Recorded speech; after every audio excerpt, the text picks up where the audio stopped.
Amazing, and it's healing and fulfilling.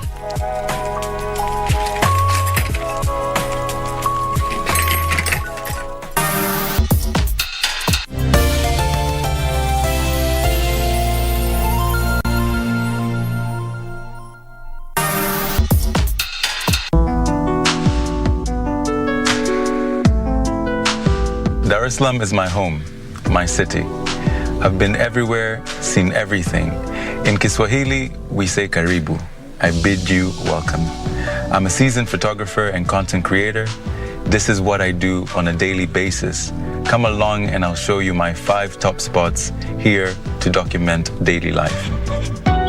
So right behind me is Tanzanite Bridge. It recently got opened here in Dar, and it basically shows where Dar es Salaam is going. Really modern, but also creating spaces whereby people can exercise in the morning.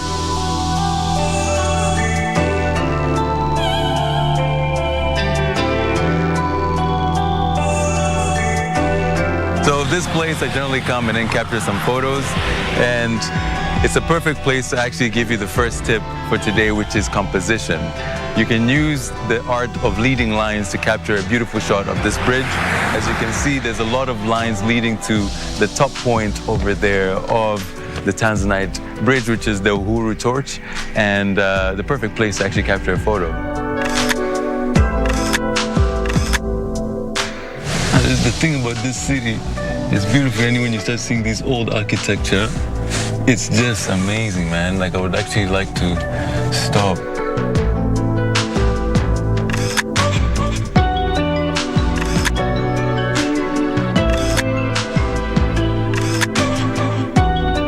Another tip that I can share with you is sometimes the contrast in a story is really beautiful, because now you have this old building and right behind there the contrast of what is now starting to change the entire city. So a good way to capture that.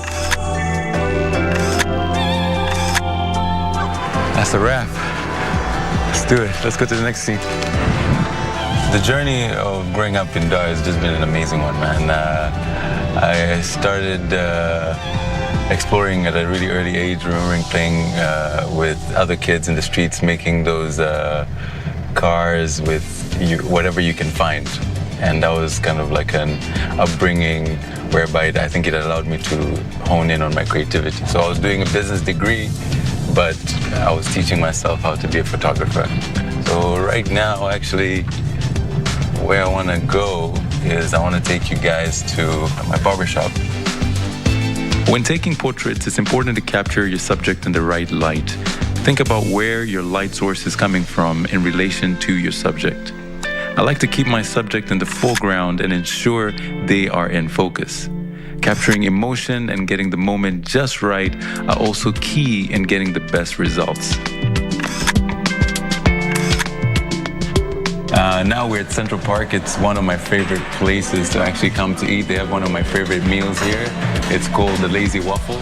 And besides just the food, the ambience is great. So we just ordered some food right now, and I want to, first of all, capture some photos of it, give you some tips in terms of how you can actually capture some good images with your phone.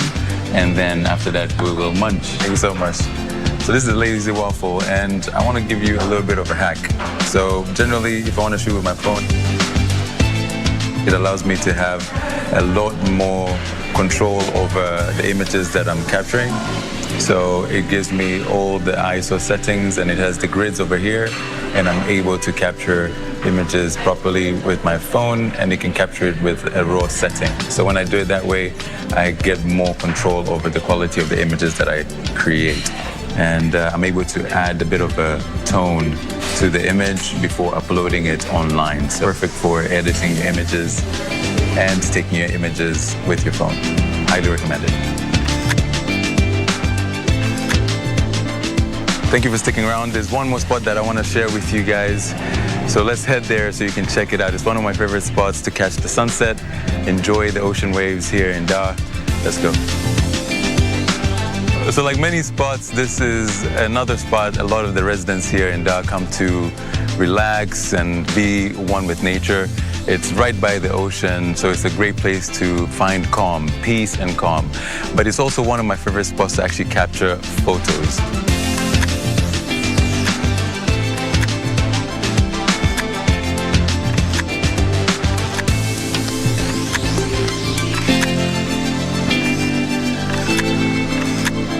So it's been an honor spending this day with you, showing you all these 5 different locations, some of my favorite places here in Dar. I hope you got a few pointers of how you can use your camera better, you can use your phone camera better, and you got to see some spots today.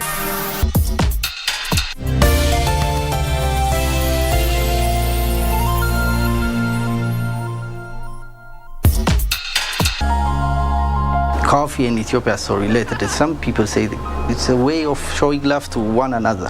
While I was growing up too, we see coffee as socializing between neighbors, living in a neighborhood. They gather around coffee to have a cup of coffee. Usually they don't have 1 cup, they have 3 cups.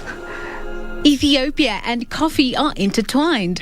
The country prides itself as being the birthplace of coffee, roughly discovered in the 9th century. The coffee origin story strongly influenced the culture, traditions and methods of how coffee is made throughout the country. There is a common legend which everybody knows about the goat herder who found out that his goats were acting differently from before. He was herding his goat in the Kaffa mountains, so he followed them what they were eating to be so active and so hyper. He found out that they were having reddish berries, and once they tasted that, they became so energetic and they jump around. At that time there was a monastery nearby, so he went with the berry, tell them what happened. The abbot at first wasn't excited, so he threw it in the fire. They roasted it unintentionally. He saw the aroma of the smell of the coffee. He had to try it. So they washed it and so they tried it. That's why we started the coffee. Originally it's traditional coffee in Ethiopia. Now things started changing. We go to machine coffee. I think now I prefer machine coffee than traditional coffee. I think because it comes fast. Traditional coffee needs processing. It needs minimum of 1 hour, 1.5 hours. When you come to machine coffee, you do it in 15 minutes. When they prepare the coffee traditionally, they have the small pots, the small glasses. These are called sini, and it's like pretty much a traditional cup that is used in Ethiopia when having coffee ceremony or drinking coffee. We have popcorn, which is also a popular snack while having the ceremony. This is called tar, which is grass. And when you're having a grand celebration like this, you have it all over your house and it just brightens it up. And this is ambasha. It's a type of bread that is made in Ethiopia. It's really good. It's also another popular snack. And this is buna, which is coffee. I'm roasting it right now. The next few steps entail manually grinding the coffee and then scooping the grinded coffee into a clay pot called a jabena. The whole process takes a few hours to complete, leaving plenty of time to socialize. Once done, 3 rounds of coffee is distributed to each guest. They drink the first cup, called abol. It's very strong. It has a lot of ground coffee. And the second, they put water in it. It's called tona. And they put water. For the first time, it's called baraka. That's how we came for the dark roast, medium roast, light roast. The first shop of coffee shops was opened in Italy. They came up with the machines. They brought it to Addis. We are the source of coffee. There is demand of coffee. We can now serve forever in the pots in the traditional way. Yes, it's good. We have to find a quicker way. And here we are. Established in 1953, this coffee shop is part of the first coffee roasting company in Ethiopia. Since the opening of this shop, we have machinery who dates back to the starting of this business. So we only use authentic, old machinery. We had to find a way to serve it quickly and efficiently. They had to taste that good Ethiopian coffee. So we had to bring the Italian machines along to spice our flavorsome coffee. Italian machine coffee rapidly changed the pace of how coffee is made in Ethiopia. In the streets of Addis Ababa, you are spoiled for choice when looking for a quality cup of coffee. The smell radiates in the air, the beans flow in their bloodstream. It's more than just a drink, it's part of who they are.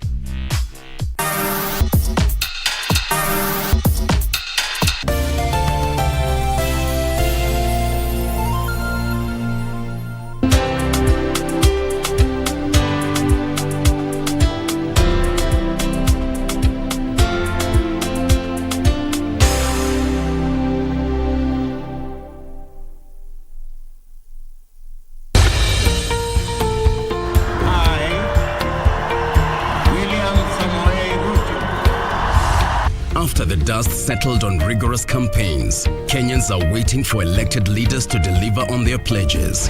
Have you used the hustler fund? When your children sleep hungry, when you can borrow 500 or 1,000 shillings and they have some food on the table. So the 500 you're giving me now is my purchasing power has literally been diminished comparing to probably even January or December. But how have the leaders performed so far? In terms of the amount of money that is being disbursed, the minimum being 500 shillings, how do you scorecard that? No, that I'll give it a 2 out of 5. 2 out of 5. 1 out of 5. I'll still give it 5 out of 5. Every week, we bring you an honest assessment of the national and county governments. What is the impact of the Hustlers Fund? There are people who borrow praying they don't have to pay back. For example, they pray that the owner dies. The Scorecard, every Tuesday at 10 p.m. on KBC Channel 1. Ruben is my son. My son. I won't go out there to crush Rodrigo Irazabal. Have you gone crazy? Can't be in that house anymore. Really? It's all because of her again, right? No. Rodrigo, I really need to talk to you right now. Las Bandidas. Wewe na mama mko sawa? Mko sawa mwanangu. Unakumbuka kabla sijasafiri nilikwambia kuwa when I come back I'll make things right. Hebu focus na mambo ya shule. Mambo ya baba na mama wa shule watafix issue zao wenyewe. Abel is my son. Me and my wife Zari tumechoka kuwa mlezi wake. Now take him with you. Wendo kamlee. You know, Wakili, sometimes I think you're too strict.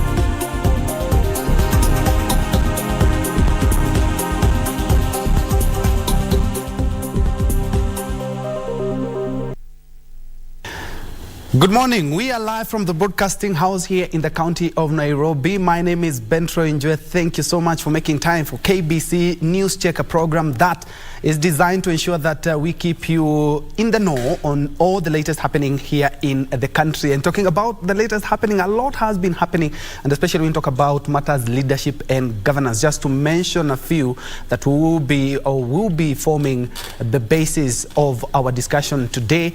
The Finance Act. We are talking about for months now, finance bill. But yesterday in the morning, President William Ruto assented to that finance bill. And so it's no longer a finance bill, it is a finance act. In short, it is the law. And you do remember that the MPs also gave the nod. So it only waited for the presidential assent, which he did yesterday. Remember, all the changes in the Finance Act that we have right now that were made by Parliament will kick in beginning 1st of July. So meaning Thursday in the evening is when we cease using the 2022-2023 Finance Act and now adopt the Finance Act 2023-2024. Thank you indeed so much for joining us. We would like you also to be part of this program. You can weigh in, you can give us your suggestions, comment, questions, or even where you are watching us. We are also live on all our social media platforms. Welcome. Just mentioned the Finance Act. Another thing that has happened in the last couple of days and we were keeping a keen eye on is on the impeachment of William Oduor as the DG or the Deputy Governor for Siaya County. Well, the committee had recommended that he be ousted from office, that is the 11-member committee, but he was saved the last minute by the House, of which it votes. The Kenya Kwanza side's votes were actually a little bit more than the Azimio ones, and so Oduor will continue to be the Deputy Governor for the great people of Siaya County.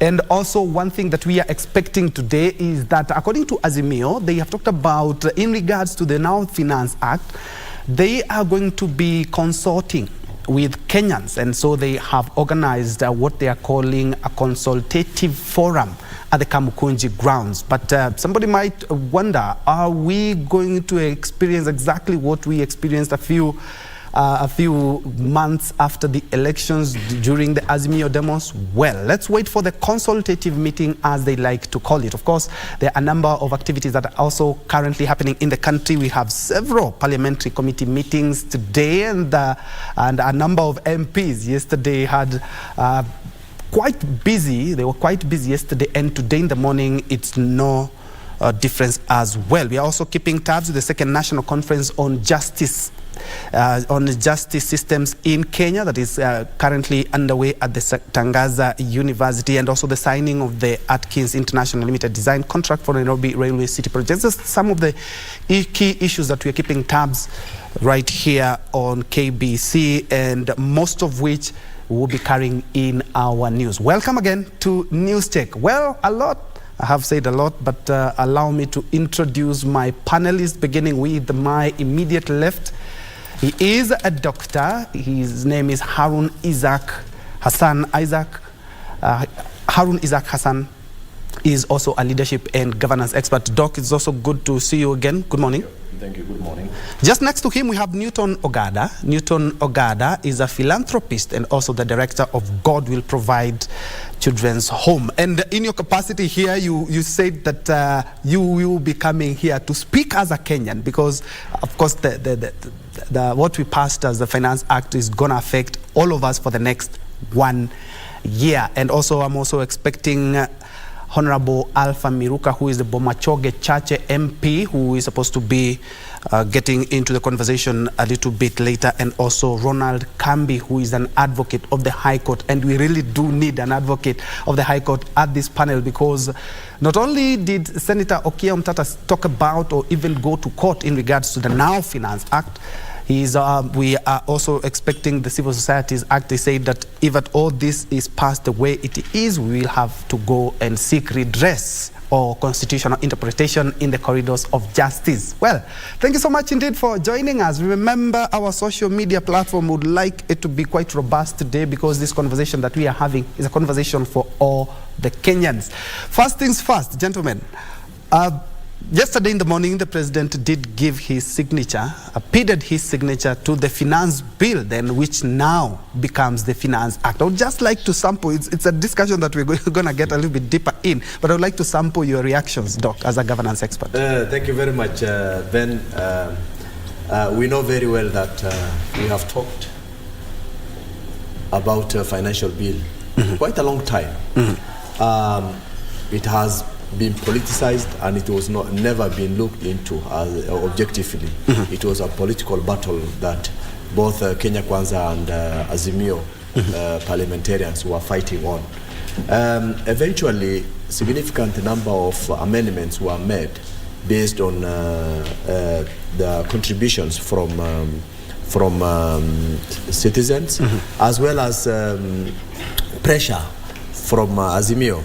I believe part of the things that has forced those amendments or made those amendments, formed those amendments were generally because of pressures from outside, not the will of any expert who looked into the depth of that financial bill and looked at the consequences that is likely to be, observed once that is turned into law. Okay. So the concept is that now with those amendments, it has been now made a law.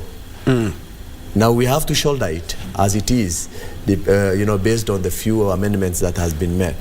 We may not be very sure who are the winners or who are the losers in terms of the amendment or in terms of the bill sailing through, but we know very well, and we are certain that Kenyans will going to buy it a very strong economy. All right. That will going to push them into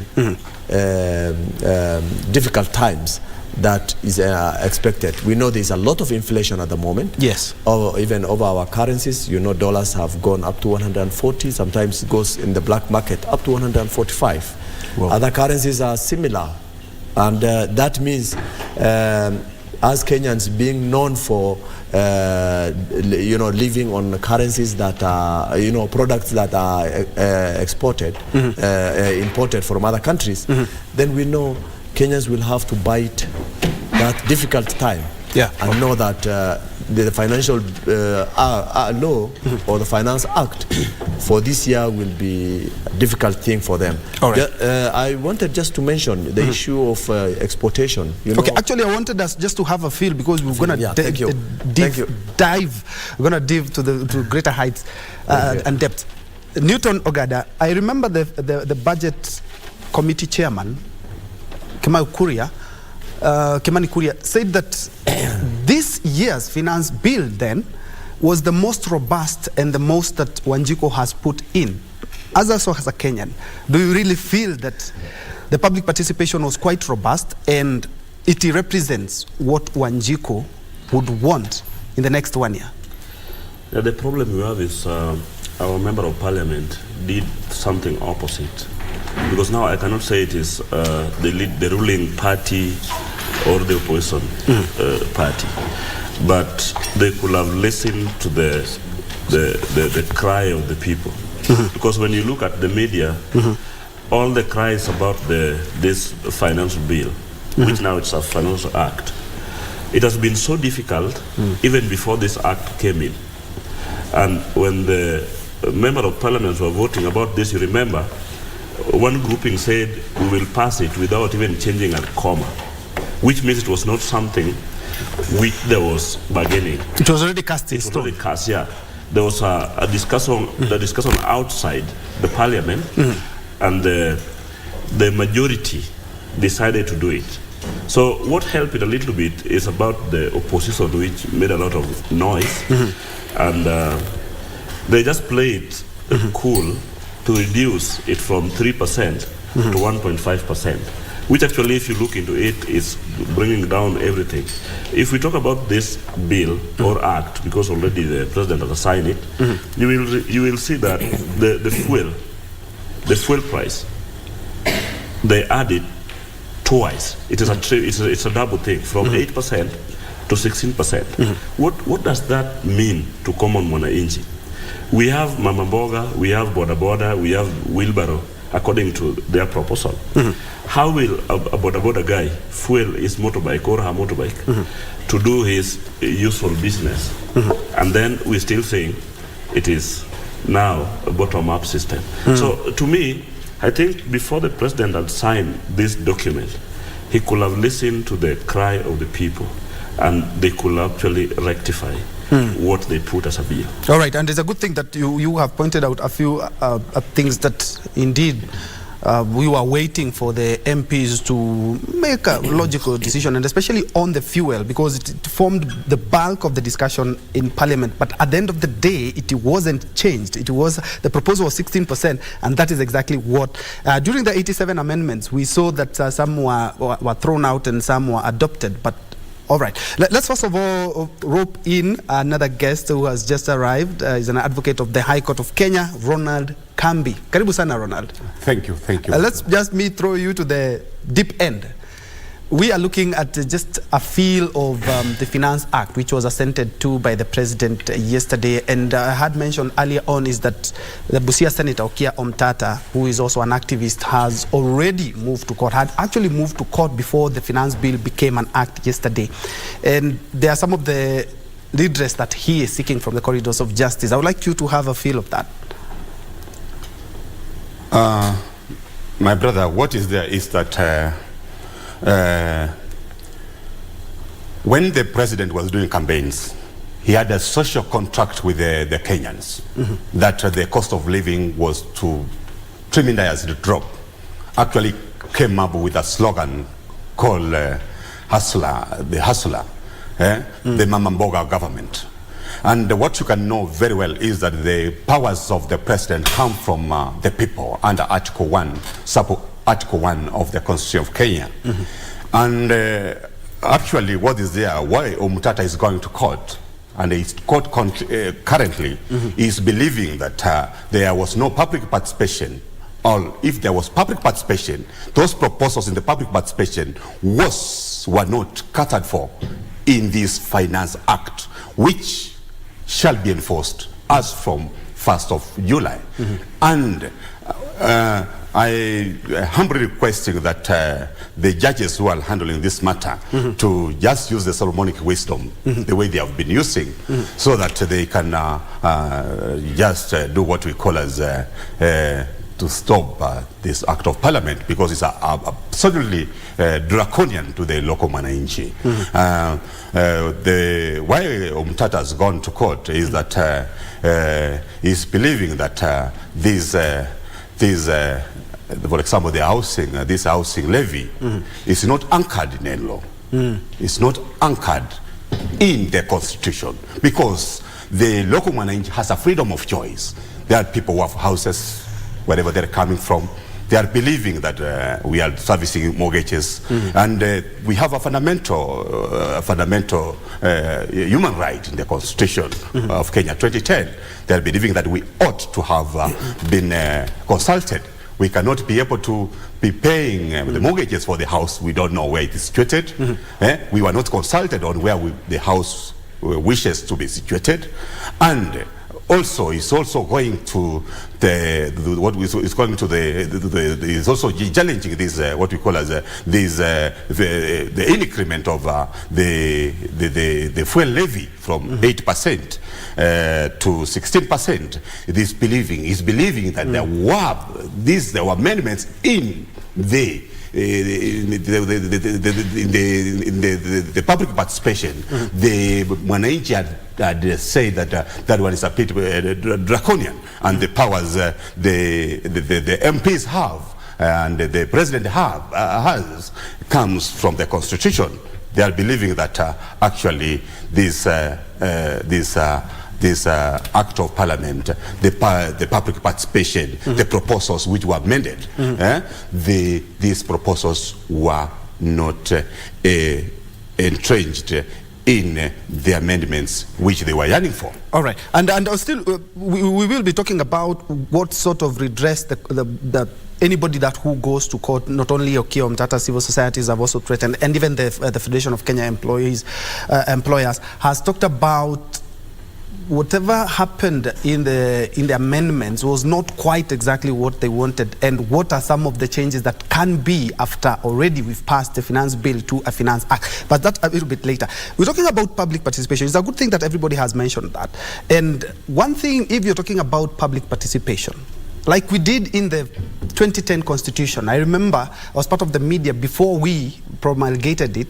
We ensured that that the Constitution is not only translated, it gets to each and every household wherever you are. It was a big campaign.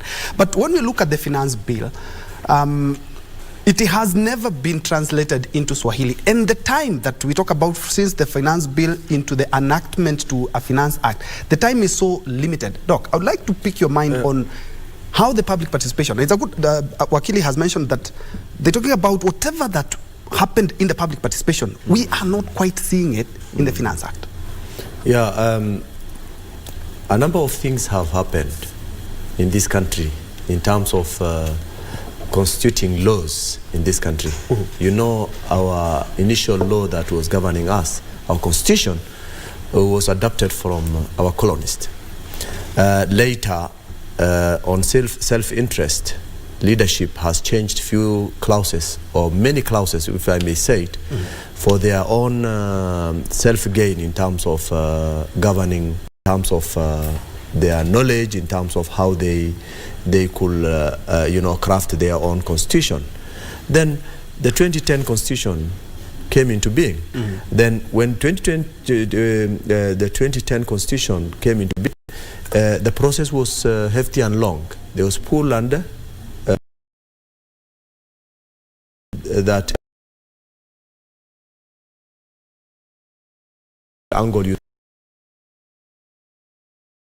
and every pass towards how best he can accommodate areas that will go into favor him in the event that this particular person will be in leadership of this country. Eventually we ended up collecting clauses from different modernized or civilized or developed countries and put into our constitution with minimal input that we have used a lot of resources to collect from wananchi. You remember the team who are leading the constitutional process went every part of this country, but the information they gained from the citizens of this country in terms of participation, and which would have been known to influence the decision or the final product of the laws that will be governed in this country, was not adopted.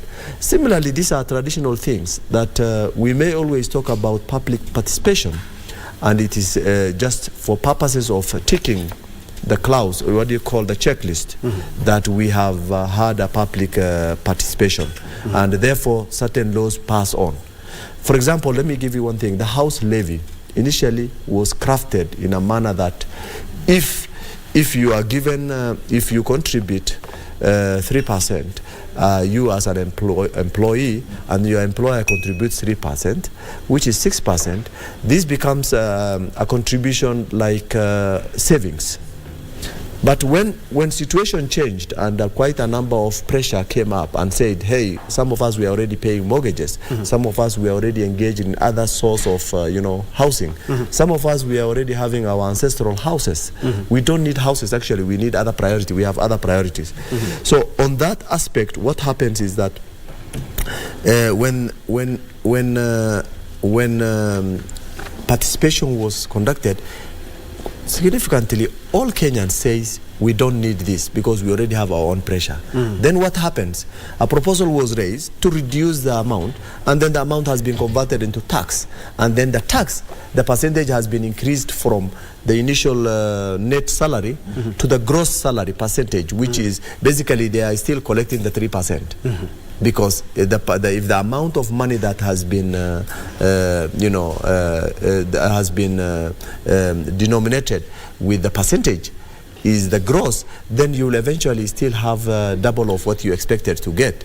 And then on this aspect, at this point in time, the law says that you will contribute as a tax and there will be no return. I don't think it will be like the way the housing finance is. It's like the way other entities, people collect taxation and resources, and people in power, people who are responsible for those resources, will be using it based on priorities they think is priority for them, but it will never be priority for Kenyans. So the bottom line is that it has been put into law. We know very well the participation that that has been made, which thank you very much. The digital world tells us, gives us information every day, and everything is done openly. So we already know what the submissions were made by the public in regards to certain clause or certain laws in the financial law, in the current financial law, that they wanted either to be removed or they wanted it to be amended. If that has not been followed, and we already have record of that, and we know that things have been passed cosmetically, showing that it has been slightly amended based on contribution from the public, which in essence, if you go into that document in detail, you will not going to find those changes significantly where those changes were intended for. That means then, I think the law is as it was crafted, no commas, as my brother has put it very well, the way it has been taken into parliament, the way they said that it will never be changed, even a comma. I don't think the changes they made will have a significant impact and meet the threshold of what they said. The comma will not be changed. I believe that they have not changed any comma. Okay, of course, there were 87 amendments, but there are some that Kenyans were quite anticipating that they're going to be changed, and especially on the fuel and the housing. But Newton, let me play the devil's advocate here.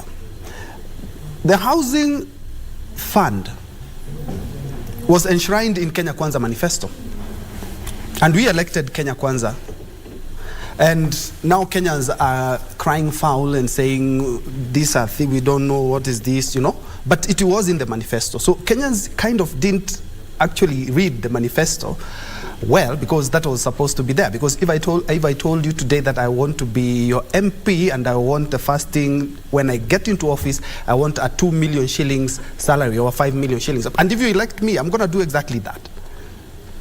Let me say that there's much which was not done right. Because I did not support the Kenya Kwanza, so I was not even listening to their You supported Azimio? Yes, I was a Azimio supporter.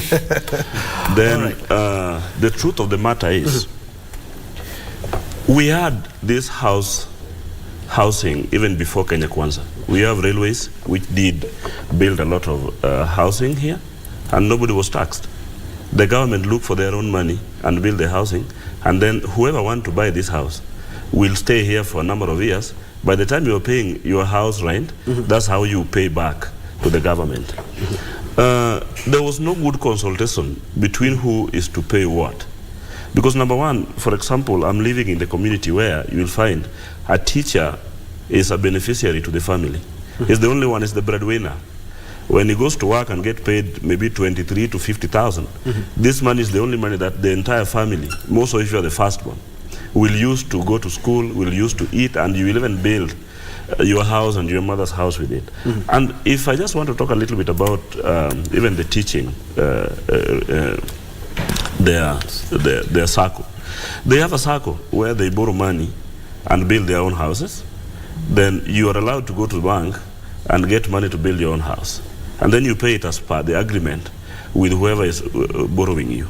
But this one that we are seeing here today, we have not been told who is going to live in this house, even if it's been reduced to 1.5%. How long will you know that I'm going to pay it? The situation of this country now does need a house.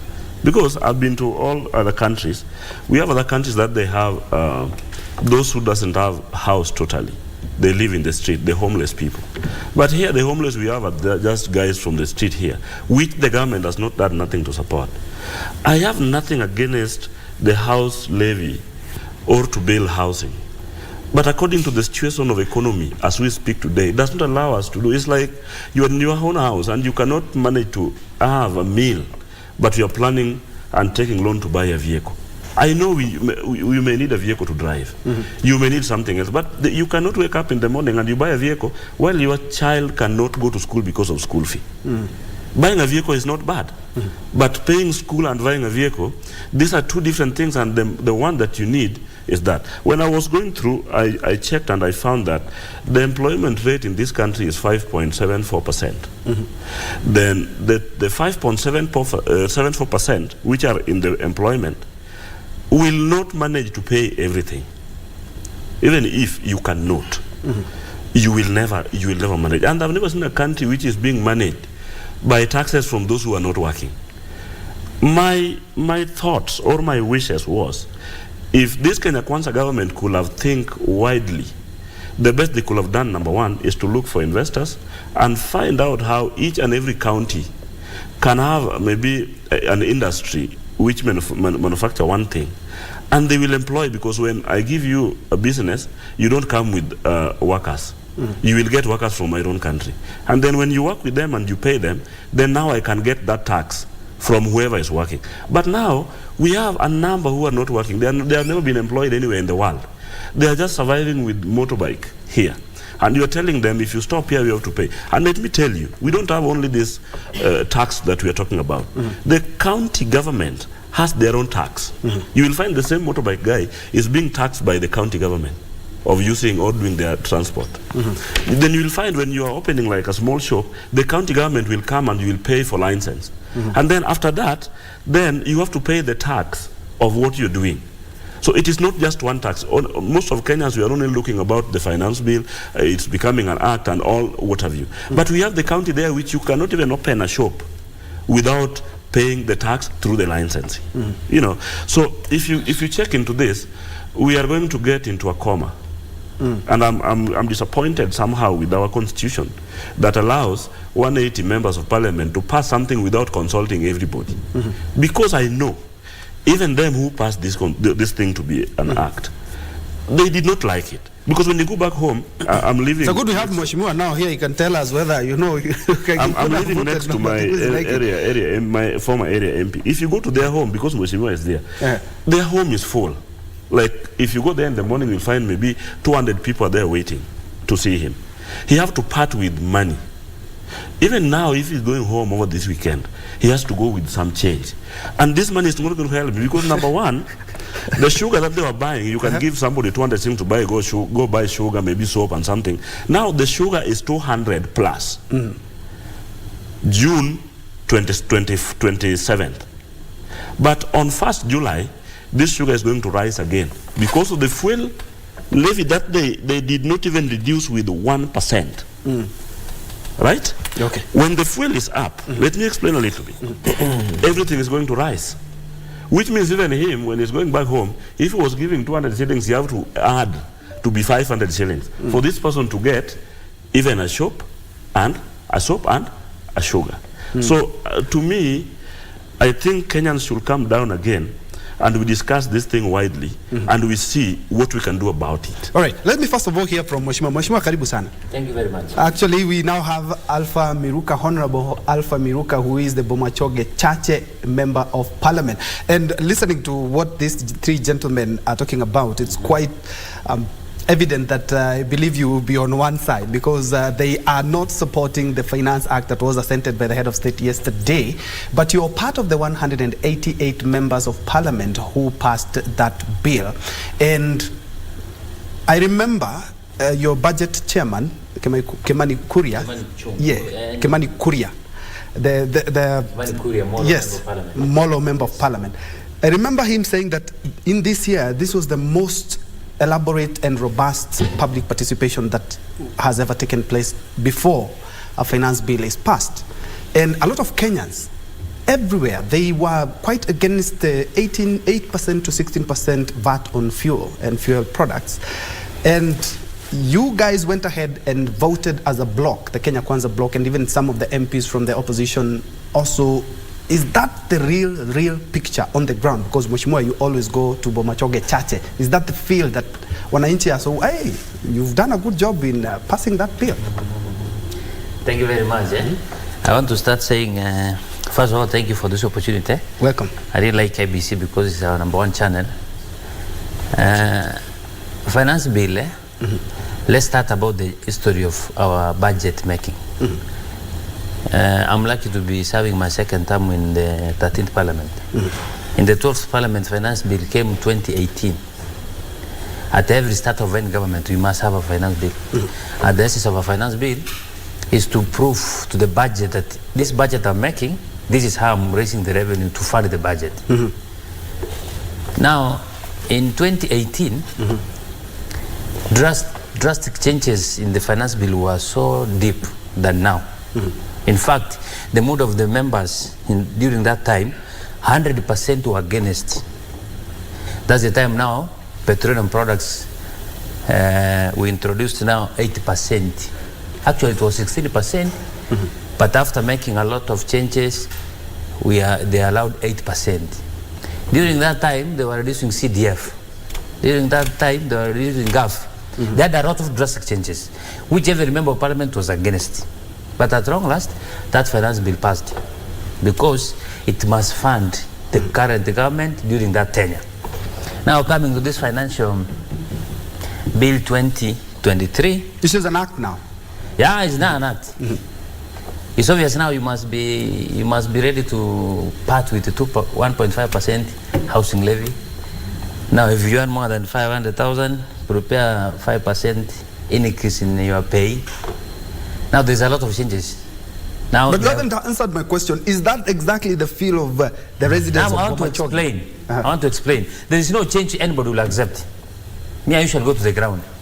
But remember, this process of a finance bill and budget making is purely parliamentarians. Now, remember the common mwananchi there, most of them, they are not employed. They don't have pay slips. Are you getting it? They expect a member of parliament to come and give them what you promised in your manifesto. Before they elect you, you give them what you are going to do. Now, the common mwananchi in my constituency is waiting how Alpha is going to deliver what he promised them. and for you to deliver is getting money. Now for this government, Kenya Kwanza government, is trying to maneuver ways of raising revenue within our scope. That we're able now to fund our projects, we're able to fund our schools, we're able to fund our every aspect in our proposal or every aspect in our manifesto is being funded from within. Now, passing a finance bill, it's a milestone for this government.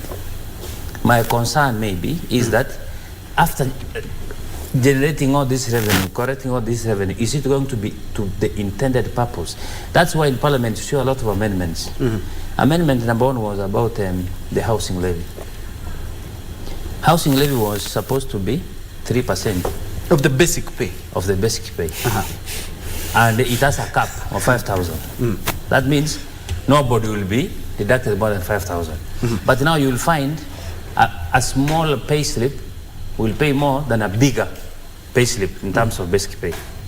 That proposal had no equity. But after public participation, now people brought in a lot of memorandums to the committee. I'm not part of the committee. The way the chair was explaining, the people suggested that we must be having equity. That's why they reduced it from 3% to 1.5%. Now this, but it's 1.5% of the gross pay. Now, so this basically what I'm supposed to pay at 3% is the same thing I'm going to pay at 1.5% based on my pay. Now it's affecting anybody now. If I earn 500,000, that's plus 1 minus 1. No. There is something I want you to explain to understand. Before 1.5, it has a cap of 5,000. Yes. But after now 1.5, it has no cap. That means if I earn 500,000, it is 1.5 of my basic pay, my gross pay. Now that amount of money is not equal with somebody who wants 20,000. Now it brings equity. So it was a matter of equity as well. It's a matter at the of end of the day, it's people were against it. And so what the budget committee did in Naivasha is recommend some of the amendments and then brought the amendments to Parliament, which you guys voted for until some minutes past midnight. And remember, the amendments they usually come from public participation, what people suggest. But many people don't want. No, as per your perception, but as per that chairman, most people, he has a lot of memorandums, he has a lot of public participation input from the people. Because the people who suggested that, I don't want, if you want to tax me, I don't want to come and pick that money because it will be having a problem. As per the chairman, that's why they bring in 1% deduction, which is one way, not two way. You'll never receive it now. It become a tax. All right. Mheshimiwa, I'm going to ask you also in regards to how you guys voted, because we saw more or less like a trend. Let's be very honest, the tyranny of numbers that played out during the Parliament. And yesterday we saw the same thing. Even after a committee had recommended that the DG should not be in office, well, the voting did something quite different from that. Maybe that is exactly what panned out. No, there's during something I want to compare. I want to tell you very bored about National Assembly. The finance bill 2018, everybody was against. Because that time we had bosses. We had CORD and we had Jubilee. But financial 2023 substantially voted for it in the House. That means it's a bit convincing and appealing to most members of Parliament. All right, we're going to get back to that. Before Mheshimiwa goes off the hook, because I'm a politician like him, yes, I want to challenge him a bit. Mheshimiwa, there's one thing that you have mentioned in reference to 2018 and 2023. That is fine. It is the duration and the kind of economy that we are running at that particular time. The situation between 2018 and 2023 is totally different. Globally, you know, there was a pandemic of COVID-19. There was heavy drought, climate issues that 2020. Yes, that I mean, it happened after the bill of 2018, and therefore what we are anchoring our argument on is that from 2018, was the situation constant? Was it the same that warrants there was significant changes in terms of our life? The life of the Kenyans, and therefore that forces us in 2023 we must fund the current demand of the present government, or we look at the economy and the situation of the country versus what people can contribute. Tax is part of the system. It's a contractual agreement between the government of the day as well as the citizen of the country. We are not saying tax should not be paid, but shall we pay tax based on an emotional feelings that you want to make a significant change all of a sudden and without considering other underlying factors? Number two, you know very well, politicians have two masters. One is the people who have elected them, and the other one is the party that they used as a vehicle. However, when you look at the interest between the two, and of sometimes even the government of the day, for purposes of being given consideration to serve your people better, so that you are allocated some resources, or you are heard where in any conversation where government will be doing a positive things for the citizen of the country. Right. But the point is only one that I want to bring, which supersedes between the people who have elected you to that house and the party you have used, or the government of the day, which supersedes the other.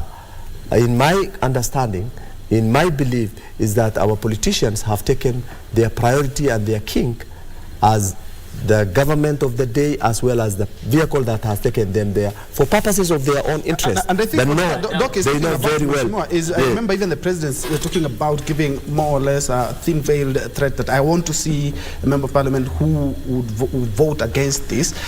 A lot of Kenyans felt that that was a little bit more extreme. A very critical point there. When we are campaigning, this is start of the term. We are now roughly 1 year down the track. When you are campaigning, you have a manifesto. Now the people are voting you because of what you are planning to do for them. That means once you are elected, it's your responsibility to craft a way that at the end of your term, you have delivered your manifesto. Can I ask now, a simple question? Let me just finish and then... The reason why I compared, for example, in this budget, there is an increase in CDF. CDF we have increased from the current allocation as per the formula which is going to be allocated during that time. A minimum is going to be an addition of 20 million and a maximum of 40 million. You see, this budget has given more to Mwananchi in terms of service delivery, in terms of giving more money, Before in terms of improving, let me finish. In terms of improving the way service is being delivered compared to others. That's number one. Point number two, Bumachokas as a people judge me at the end of it, what have I done in this span of 5 years? If you want to tell me now they don't want a finance bill, and they tell you we don't want this as per me, are you hearing it? And at long last, after 1 year, they need a road. They need CDF in terms of bursaries. They need our schools to be improved. What people look at the bottom line there is what are you able to deliver? All right, we need to change something on your mic. Yes. Just one point. Mheshimiwa is saying, talking about CDF and roads. We had CDF and roads before election of 2022. And all our roads, I'm sure you are working on them in your constituency. The problem here is not about the additional money that we are going to give to CDF. The problem here is what we add again, the house levy, the fuel. Because number one, if somebody is getting 23,000 shillings, for an example, this person was being deducted NHIF, NSSF. This person was been paying pay. And then you add another load on top of this one, but you have not talked with this or her employer to add him or her salary, which means if somebody was earning 23,000, it's going back home with zero, because you have to pay what you have been paying, and again, there's another increment which are not there. Number two, most of if you look at the employment rate in this country, the government employ the fewer people. We have individuals who employ people in their private companies. This person, they add tax on these people, on these investors. How will an investor pay more tax? Let me tell you, Mheshimiwa, the truth of the matter. Before we look about the roads that we are going to drive on, we need to look about the investors who are now carrying their company back and they're going to other countries. Okay. Mheshimiwa, I'm quite sure you're getting a lot of backlash because a lot of my panelists are not supporting the Finance Act. No, and actually sometimes he's mentioning about priorities. No, before that, yes. He's trying to tell me that don't mind about the road. I want to ask him, do you mind how the source of this money is coming from? Yes, I mind. No. The side you are trying to talk about kwamba amekatwa hiyo mshahara. Do you mind where it's coming from? Let me tell you, this is the first time in history of Kenya we are paying your salary using a local revenue. Otherwise, we have been paying your salary using loans. What about the private sector? Okay. No. Yes, and we're gonna get the reason why the financial bill of 2023 is coming to place is to solve a problem of depending investors, depending loans to pay up to your salary. Remember, in this budget, we have reduced the borrowing from 1.2 trillion to 700 billion. We have reduced almost 500 billion because of this. If we keep on with those measures, at long as at 5 years, we may find ourselves depending on our own revenue to make sure our government is moving than borrowing up to your salary. All right. Let's first of all, before he goes. We just hear what Ronald. Just a minute, though, please, because at the end of the day, all these things are going to cascade to court, and they already had started. And I would like us to know how far can we stretch in the court. What can be amended, what cannot? If the MPs themselves have already given the nod and the president already has made it a finance act, which is now law. What are some of the remedies? Because a lot of Kenyans also are raising issues, and especially on the fuel. Thank you, my brother Ben. As a legal scholar, I can say like this. I said under Article 1, Sub-Article 1 of the Constitution of Kenya, the powers the MPs have, they come from the people of the Republic of Kenya. When you go to Article 2 of the Constitution of Kenya, 2010, it says that the Constitution is the supreme law. Any law which contravenes the Constitution is null and void. Now, come here. I've looked at my brother, Alpha, my good MP, I come from KC. Is now justifying that that money is going to improve the CDF, which was declared unconstitutional by our courts. The Kenya is a country under the rule of law. I've said very clearly, we are coming with the housing levy, which is purported. It's not a tax. It's not a tax. It's not a tax. It's not a tax. Yes. It is not the Finance Act. It was assented yesterday. I'm doing aware of that. However, there is no act of parliament regulating this housing scheme in Kenya. That means there is. I am comparing it to the Hustlers Fund. This thing is not anchored in any law. That means there's going to be having a lot of money which is going to be embezzled. And the local mwananchi, and as what we call as no, even Alpha, my brother from Machoge Chache, I know very well. They voted in parliament without considering the wishes of the mwananchi, because this Finance Act 2023 is going to be a burden, because we are now going to have a lot of unemployment opportunities. The employers cannot shoulder that kind of burden. We are going to have a lot of cost of living because the fuel levy VAT has been improved from 18 to 16. That means the farmer is going to incur a lot of costs in terms of transport to bring the food to the market. Who is going to incur this? It is the local mwananchi, the taxpayer. Look here, when Mwai Kibaki was leading this country in 2010, he said Kenya is an agricultural country. He proposed this way. We can have what we call as agricultural development strategy. He came with a blueprint dealing with it. He looked, and as an economist, he said Kenya is a production country in terms of agriculture. And when we were in the primary, we were told ukulima ndio uti wa mgongo wa taifa le. It still is. And it still is. And Mwai Kibaki in 2010, he came with a blueprint. He said agricultural sector development strategy 2020 blueprint, which was to increase agriculture. And then when we had the Jubilee government, it abandoned that blueprint. It went to massive following.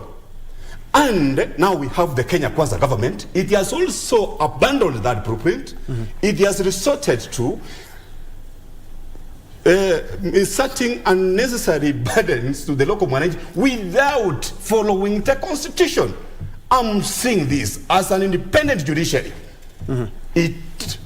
I'm looking at a scenario whereby it will nullify, it will declare that act of parliament, and I am, before I finish, Ben, and I make it beseech the judges who are handling this case to be guided by the Solomonic wisdom, and they look at the moods of the people on the ground. The Mwananchi are yearning for reforms. All right, let's do some scenarios. Yes.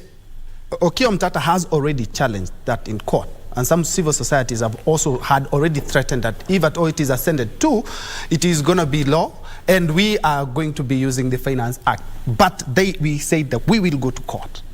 What are some of the remedies that we can have there as we have? The High Court has the powers to ensure that there is enforcement of the Constitution.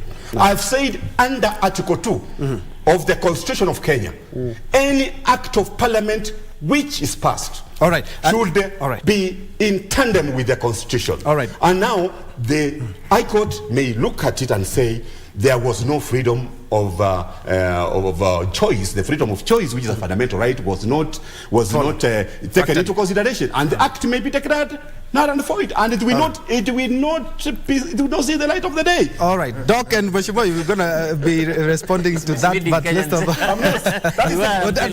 that's a good thing. Gentlemen, we will actually, we have to take that break. There's nothing which will pass in Parliament without. Actually, let's first of all take the break and ventilate. Gentlemen, let's have a decorum here. We are going to be ventilating on that, but let's first of all take a quick break. When we come back, of course, we will continue with this discussion.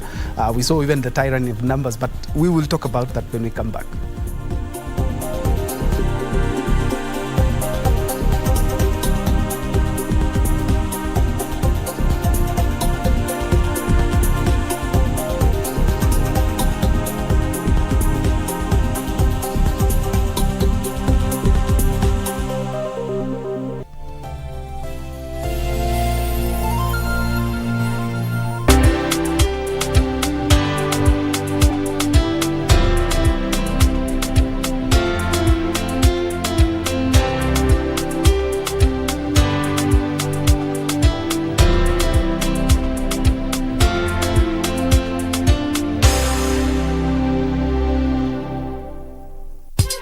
Tunatambulika kwa mandhari yetu ya kuvutia, tamaduni zetu, ukarimu wetu, vyakula vyetu, uchapakazi, na pia kwa sauti tofauti za watangazaji wetu waliobobea. Libengo niko hapa aka upcoming sponsor. Bila shaka hapa ni kama Pedeshe, ma Deep State, pia vile vile Cartels. Tunaenzi talanta za pwani, tunakuza talanta za hapa kwetu nyumbani. Tell a friend to tell a friend. Tuko mjengoni kama kawa na wanangu wengine wawili. Usikose kutegea 103.1 Pwani FM, station ambayo itakupa fursa ya kupata uhondo kamili wa pwani na kuleta Wakenya pamoja. Pwani FM, tafrija kipwani.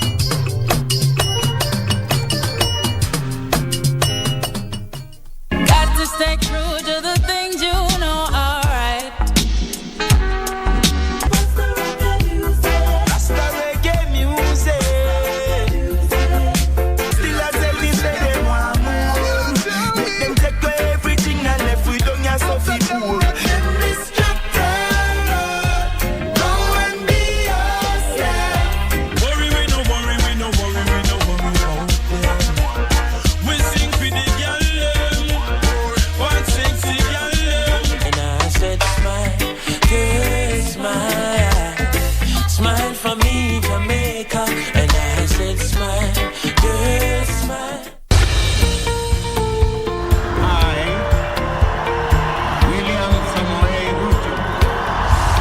After the dust settled on rigorous campaigns, Kenyans are waiting for elected leaders to deliver on their pledges. Have you used the hustler fund? When your children sleep hungry, when you can borrow 500 or 1,000 shillings and they have some food on the table. So the 500 you're giving me now is my purchasing power has literally been diminished comparing to probably even January or December. But how have the leaders performed so far? In terms of the amount of money that is being disbursed, the minimum being 500 shillings, how do you scorecard that? No, that I'll give it a 2 out of 5. 2 out of 5. 1 out of 5. I'll still give it 5 out of 5. Every week, we bring you an honest assessment of the national and county governments. What is the impact of the Hustlers Fund? There are people who borrow praying they don't have to pay back. For example, they pray that the owner dies. The Scorecard. Every Tuesday at 10 p.m. on KBC Channel 1.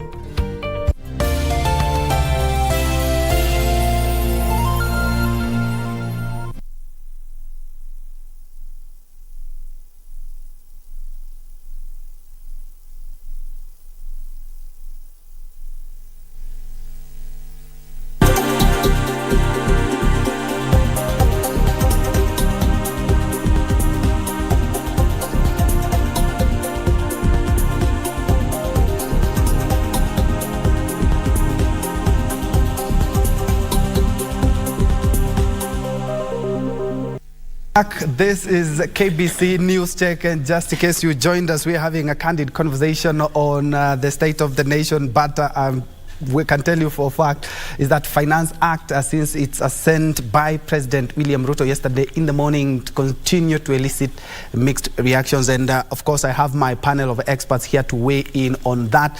I have Dr. Isaac Hassan. Next to him, we have Newton Ogada. We have Ronald Kambi, who is an advocate of the High Court. And we have Honorable Mheshimiwa Bomachoge Chache, who is Alpha Miruka. And before then, unfortunately, almost everyone is descending on you like a pack of wolves, because it's how emotive this finance bill, before it became an act, had elicited the same. But Doc, you had something to add? Before we go to the next. I'm a politician. Yes. I'm a politician like him, but he's senior. He's not telling the public the truth and the facts that he should clearly inform the public. One, he mentioned about deliverables of a member of parliament in the constitution, in the constituency, as expected by his voters. Sorry. Unlike the way they call it is not parliamentarian. Unlike what he has said looks like not parliamentarian. The role of a parliamentarian is representation and formulation of laws. Nothing else. The CDF factor does not come in. But we know very well, at any one time, when the national government touches issues on CDF, all parliamentarians gang up against the government, regardless of whether they belong to any party or not. And now it became a negotiation power, card in regards to when laws are being passed. So we will you pass for us this law, and we will give you CDF this amount. And that's how it has culminated into the increase of CDF for this particular financial year. It is good to have some little money that whenever you go into your constituency, you will use it as you use it to address issues, pertinent issues within the constituency that will be useful to the people you represent. But when you look at primarily what the role of a member of parliament is supposed to be, is to have a very good laws for those Wanjikus and Johns in the villages. If they don't make that, and their laws that they formulate is based on political interests, then the person who will suffer always will be the common wananchi. So I will have informed him, probably I will have I will let him know that as Wanjikus, we are not so much impressed with the laws that you have passed for us from Parliament and handed over to the President, in which he has also assented to it. We are looking at issues of common interest. What is it? We know if you interfere with certain things on the top there, it will eventually bite the bottom. And if our approach was bottom up, then I think the cry of the bottom people should supersede the interest of the people in the top.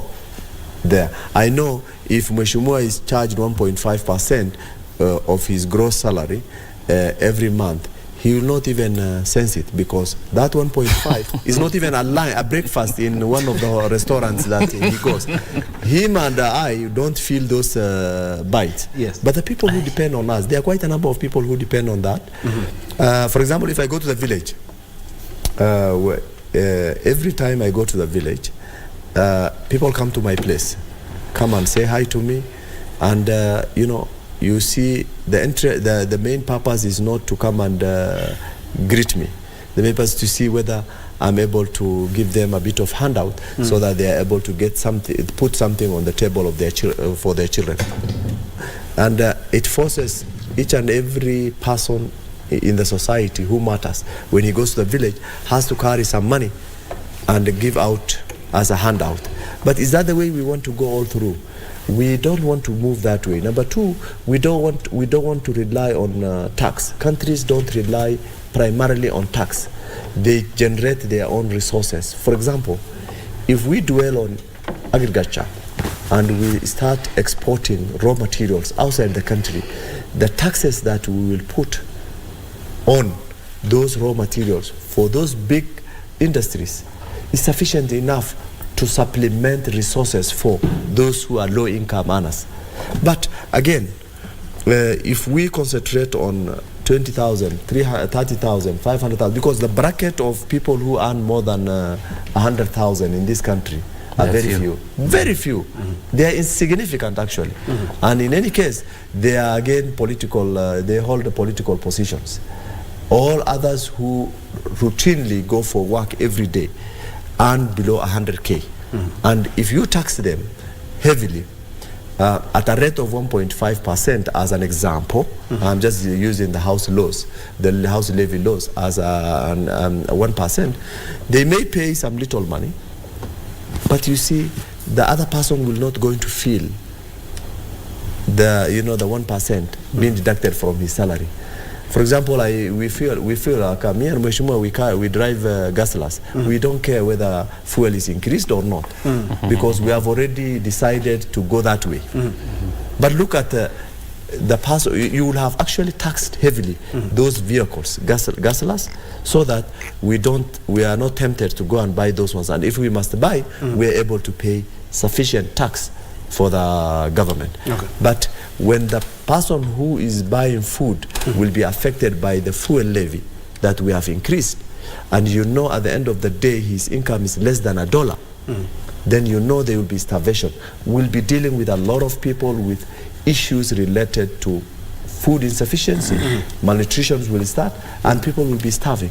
We don't have anywhere to farm these days very well because of also the global climate changes. All right. So we are greatly affected by many things.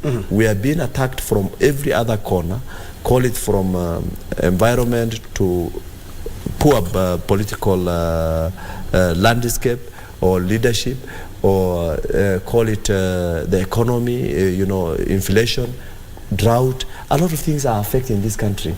It would have been wise for us to push our tax top there to the top people, reduce the salaries of our members of parliament, because they don't need all those salaries. Okay, Doc, and also on behalf of Mheshimiwa, that is not going to happen anytime soon. so that because I will have been happy to earn that amount when I go into that house.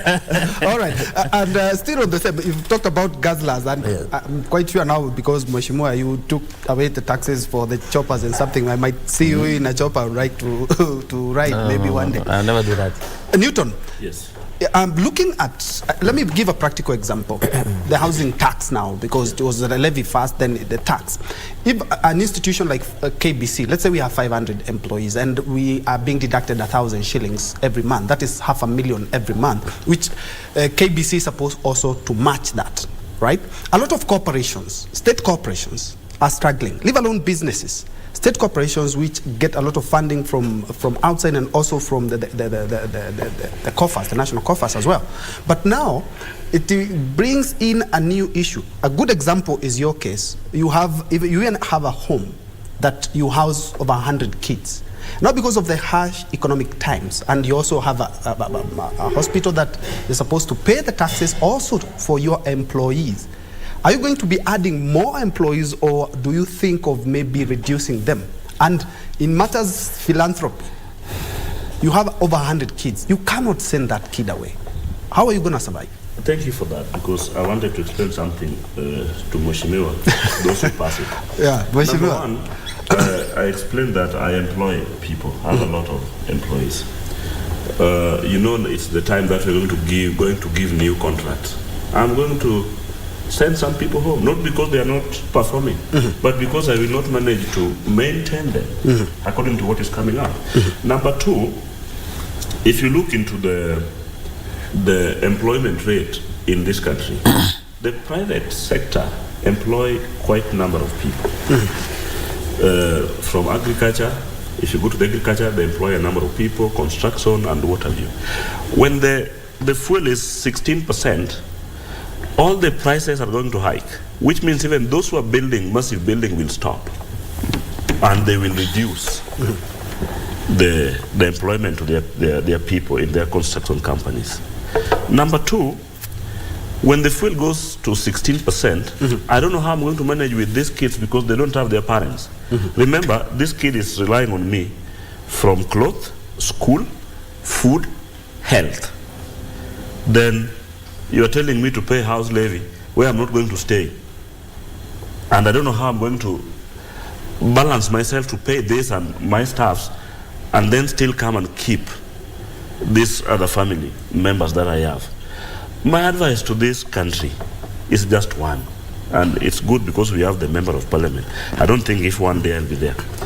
Number one, before you guys pass this, you could have looked into many things, not only CDF, not only construction of roads. I remember last year, before election, the Kenya Kwanza were talking about Uhuru misuse funds on building the SGR and building all the roads. They can work without using those roads. Now, they are coming in that when we add this tax, right, we are going to do what we promise our people. I know those were politics. But when we come to the reality now, as we speak now, yesterday before I came, some women came to my home in the morning. They actually come all the time because I support more than 2,000 widows. And they came, some need me to help them with the school fee and what have you. And I don't have, I'm telling them, I'm sending them away because I cannot manage now. By the time I'm sending them home, I'm telling them, go to your member of parliament. And they're saying, if you go there, even Amy doesn't have the money. And they're the same people who are still coming again to add us. I told you when we started, I have no problem with additional of tax. If you are tax on transport, I have no problem with that because actually we have to maintain that. If you are tax on health, like for now, the NHIF are going to add their proposals. Their proposals to the same Mama Mboga, the same person who is earning 15,000 shillings. They're going to add this one, and then according to them, they were saying the common mwananchi will pay 300, and those who are employed will pay more because they are earning. The same person who is going to be taxed 1.5%, and the same person who is going to pay for fuel is still going to be paying a lot on when it comes to NHIF to cover up the other person. Mheshimiwa, my problem is just one with this parliament. I don't know if it's 13th or yes, 13th parliament. Yeah. They did not look about what the Mwananchi are saying down there. They look into how they can raise finances without knowing. It's like you take your son to school, amepata kazi, then you tell this your son, I want you to build me a house, I want you to drill me borehole, before knowing how much your son is earning. What you're saying is correct because it's your child. You took him to school to help you. Yes. But you cannot overburden him without knowing where he's getting the money and his or her proposal to what is going to earn as an individual. No. So I'm just telling you, Mheshimiwa, that this one was bad. So what I'm asking you now not to do, don't go against the will of the court. Let the court go, and I'm praying for the court to go and cancel this thing. And Makio, I'm telling you, you might be happy here in Nairobi because I'm coming from the community there. But when you go back to them, they will never give you the easy time. You may lose your position come election because of this. They are crying. They are not happy. I've seen even some members of parliament who are being chased away like Burukenge because of this.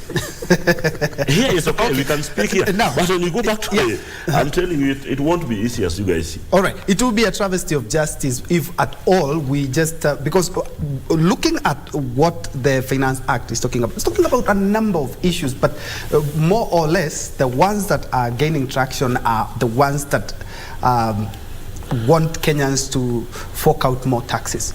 Mheshimiwa, no, let's be very, just a minute. To be very objective, I would like us also to look at the good things. In fact, that was my so that next as media, point, we also be quite objective. We cannot just point out all the bad or the negative things, or the things that we feel we are uncomfortable with. And that's where we are, Kenya. We love taking more time on negative things, because we don't want to educate our people on the good things which will help them. This is a perfect opportunity. Yeah, for example, my colleague here said about agriculture.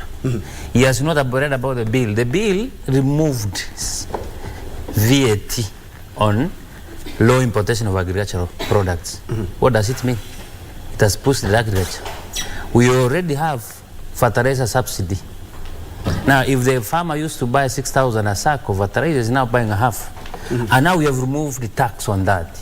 The bill has exempted removal of tax of pharmaceutical products, vaccine products. If you come back to the normal way, because the farmer will go to the farm, do his business, deposit his money in M-Pesa to transfer the money to the bank. The bill has reduced the excise duty from 20% to 15% of all money transfer transactions, both from the bank to the mobile to the agencies. This bill has removed 8% VAT on gas. That means everybody uses a gas. It's going to be reduced. No, not everyone. I'm okay. Substantial good people in the urban areas use gases. Forget about the others in village who use makaa na kuli. If you look about the bill, for those people who want to do construction industry, it has increased importation of cement, steel, and other products of construction by 16%. But it has reduced. It has moved for local products. That means there is no way a Chinese will come and have a contract in Kisii to import cement. He is forced now to buy cement from the local producers from our country, because it's easier for you to produce cement here in Kenya than importing the cement. That means in the construction industry and the funny part of this, let me tell you, my neighbor here, housing projects is done in Homa Bay. It's not done in Kisii. I'm the one who voted yes, but there are people who voted no. But as we speak, housing projects is in Homa Bay County. Affordable housing, what does the affordable housing mean? Affordable housing means is a scheme that everybody will afford the house, including a common mwananchi man. Not a scheme an employee is able to afford with a high interest. The reason why housing levy is coming is trying to solve the problem of housing. Now, in the current scheme of housing, anybody is going to own a 2-bedroom house at a monthly contribution of 2,000 shillings. Currently, you never have a house of 2-bedroom, you contribute 2,000 shillings. The housing levy, let me complete. Yes, it's a big issue. Yes. The housing levy is going to solve housing problems in our country. In this scheme, every constituency is entitled to a minimum of 100 units. If you go to Singapore and read the Singapore history, that's how people started, for them to be developed. For example, Sai, if we come from his village, when everybody coming to urban, he doesn't own a house. You must rent a house, a very expensive rate here. A 2-bedroom house currently goes not less than 20,000 in Kenya. But here, a case whereby a government has given an opportunity to contribute 1.5 and own a house as cheaper as you can. And that contribution you are doing, it also enables your brother who is not employed to also afford a house to have in the urban areas. However, these proposals in this bill, 70% are very good. That's why I told you, actually, the support of the financial bill 2023 and 2018, I compared it to, if you go to hazards, members of 2018, 90% said no. But for this one, 70% said yes. When you sit down and look keenly on that bill, if that bill is the way now is a law, if that money which is going to be corrected in every aspect, it's going to go back and assist the common mwananchi. Everybody will come here. Let's have the same show 2026. All right, but with all fairness, 2018 and 2022 are two different. Yes. 2023 are two different years, and the economy is quite different from that. But in your own view, should have people read between the lines when it comes to the manifesto? Because some of the things that people are against were in the Kenya Kwanza manifesto. Yes. Should they have read that? I think now we should also mature in terms of politics. I think our people, what our people are saying, we are still following our masters. When I see Raila Amolo somewhere, I see that thing's right. When I see our President Kibaki somewhere, or myself somewhere, I see he has read for me. No, it's high time Kenyans to, before they vote for anybody, to read what their manifestos are. Because the manifesto, let me complete. The manifesto of Kenya Kwanza, in fact, the manifesto of Azimio, if you compare, they look alike. The only difference was, for example, housing levy. The manifesto of Kenya Kwanza had 3% reduction, but for Azimio had 1.5%. Now they are saying it's bad. But remember, if they were to be voted in, the same things we are doing as Kenya Kwanza, they were the same things they were to do. But their challenge is, the one implementing them is not their choice. That's why they are opposing. No, it is not about that. Let me tell you about Homa Bay. You said, I'm complaining here and the housing is coming to our Homa Bay County. Not coming, it's being done actually. No, the president launched it. We are still in court. Several months ago. So he's saying we are still in court. So no, but they have launched it. The problem is this. I have no problem. I said it 20 times. I have no problem with what you guys did. But my problem, the time that you guys are doing. Then number two, if you're telling me this housing is going to lower the rate of the tenants, those who are staying in people's houses. If you come to Homa Bay, the population who works within the town are few. And most of them already has gone to bank, took a loan and built their homes through mortgage. Which means they doesn't need this. Then number two, there's something that you guys have not put properly in this. Somebody is 48, 58 years old, want to retire, almost retiring, and he will be deducted this money. He don't need a house. What he needs is just, after retirement, I'm going to relax at home. Then you have to deduct him because he's still on the payroll of the same government. We have somebody who will pay and then die after. You pay like 10 years, then you die. Where is this money going to? And where's the office situated that I will, because if I'm paying something to get a house, I have to follow up how much have I paid and when will I stay in this house. But we are telling us that Mama Mboga huku nyumbani must pay for this without knowing who and whose daughter and son will stay in this house. The thing that you guys could have done, if I was you, is to look for resources, right? And build these houses. From and then where, say, from no, where this resources? you can borrow. Even now you borrow the money. We know we are not in borrow for you to build a house. Borrowing, even now you borrow. Borrowing is there. They borrowed already. It's not that Kenya Kwanza has not borrowed anything. They have reduced the borrowing percentage. But they borrowed. The fact is that they have borrowed it.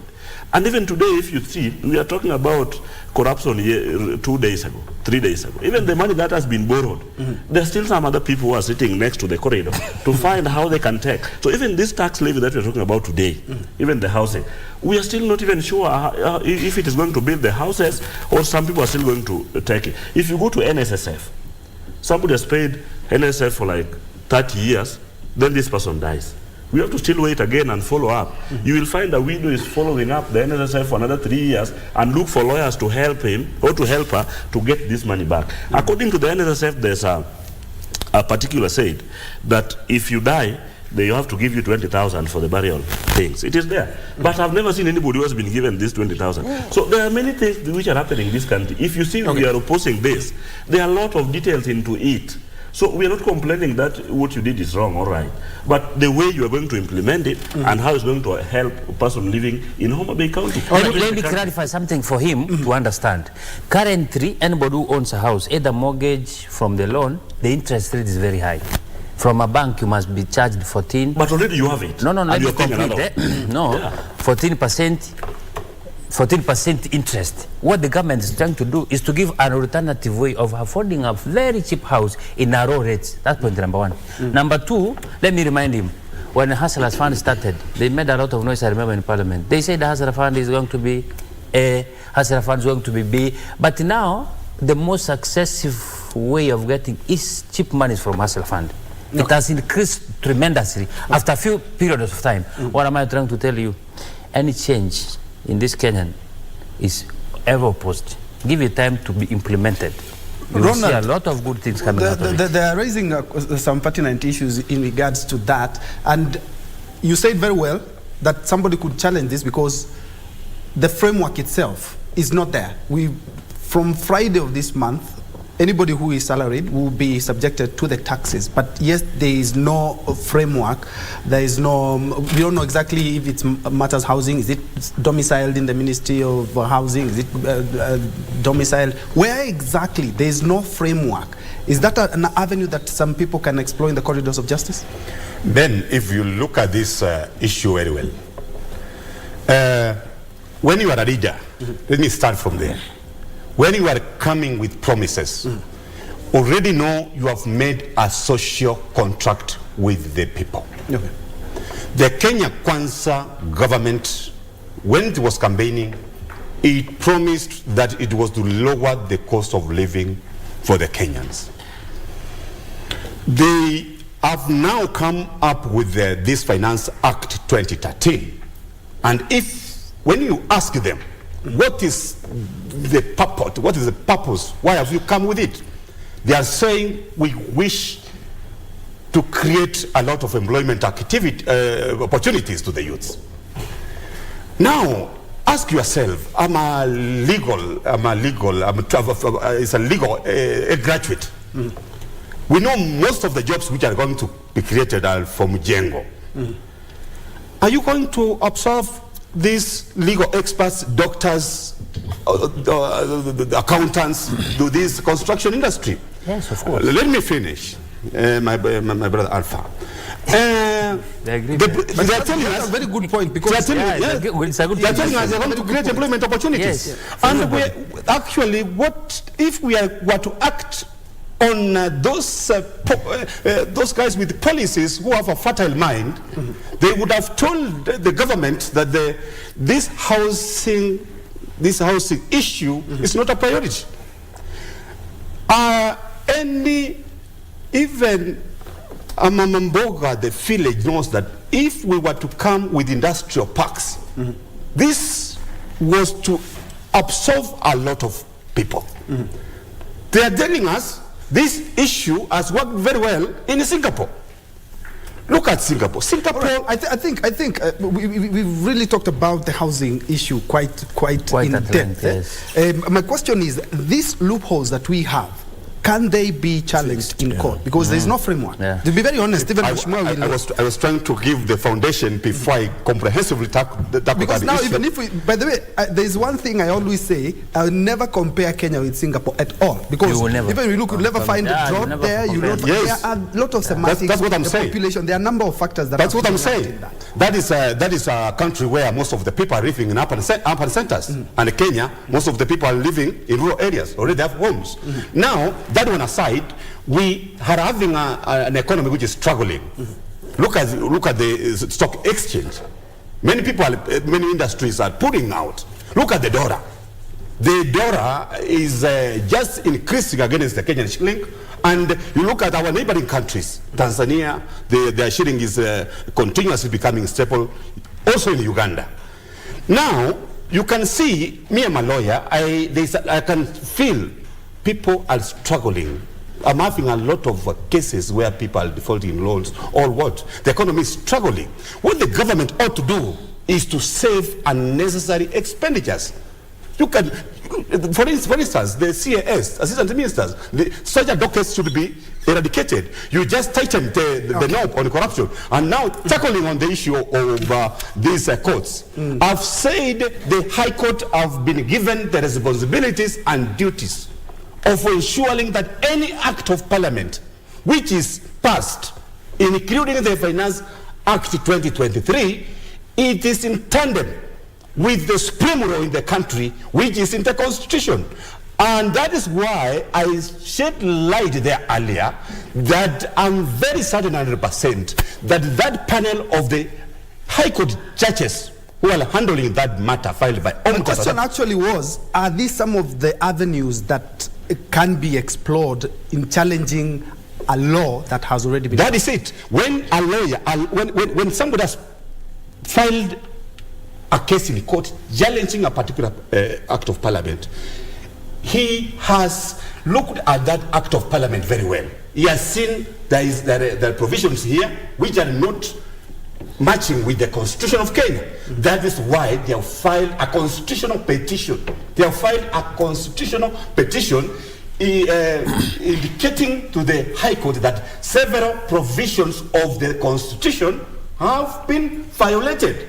And as such, this Act of Parliament should not see the light of the day. One of the provisions of the Constitution which has been totally violated is Article 35, which says when you were campaigning, you said housing, but you had to shed intellectual light where you were to get this money for housing from.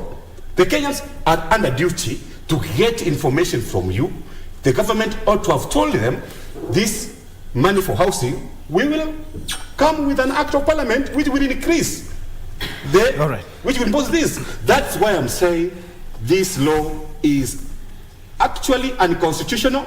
The High Court, I'm certain, will declare it unconstitutional, and if it will not do it, still under Article 1, Sub-Article 1, the Kenyan Constitution have powers to do what we call as peaceful demonstrations to tell the Kenyans people that that is not what we wanted. All right, enough of that. Let's switch off let's switch off the bill for a second.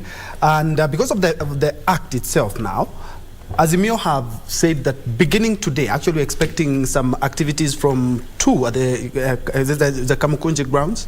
So this, I believe, the act, they are already given threats that if you pass this bill, we will head to the streets. The bipartisan talks have already stalled. Is this the right time to avert what we saw, people's lives taken, people's property destroyed? Is it the best time to reintroduce or try to resuscitate the failed bipartisan talks to avert possible loss of life and property? Yeah, Ben, before I go into that point, it is an obligation for us to enlighten our citizens if we know the right thing. Quite often, politicians don't do that. I want to tell Kenyans that quite often our politicians are using examples of Singapore. Singapore, we must know why Singapore income is so high. To start with, we shouldn't use it as a reference for this country. One of the primary things that made Singapore's income high is because of low tax rates. That has never been.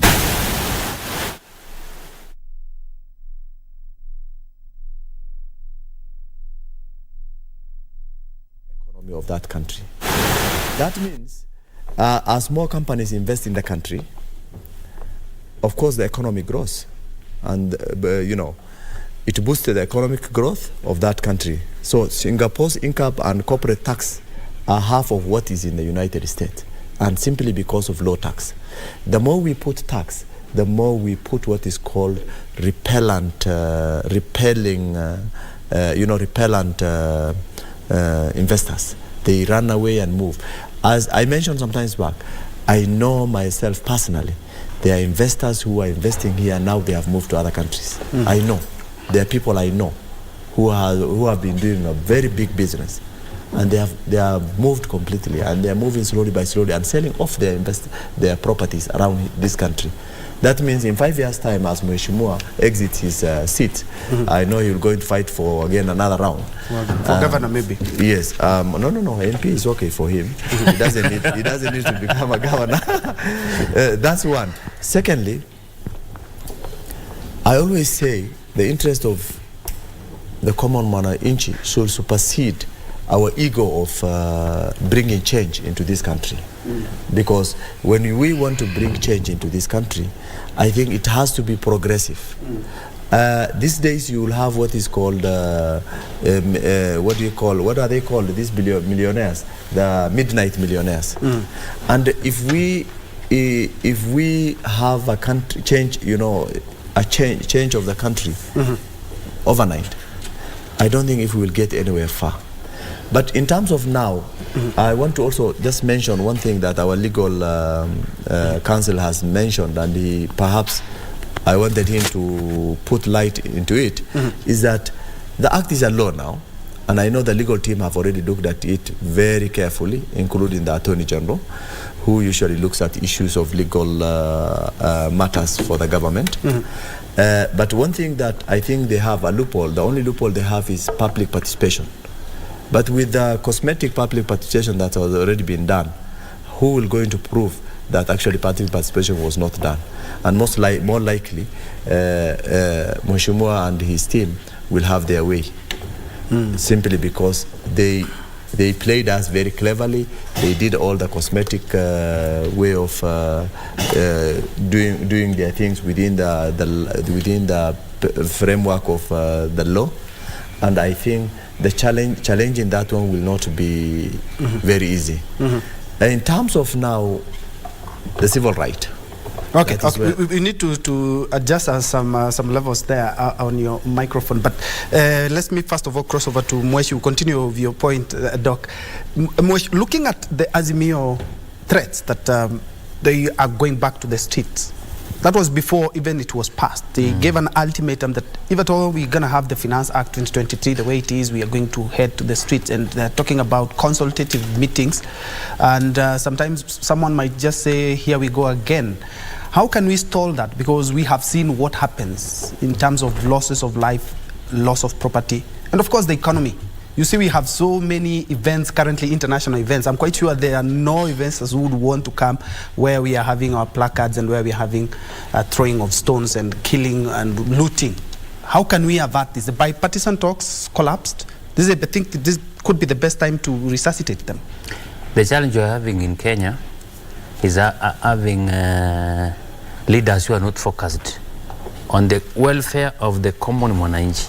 Because when I see the problem of Azimio is that the current government is doing tremendous changes that will make this country move several steps ahead. In that way, they are trying to see all possible ways to drag them behind.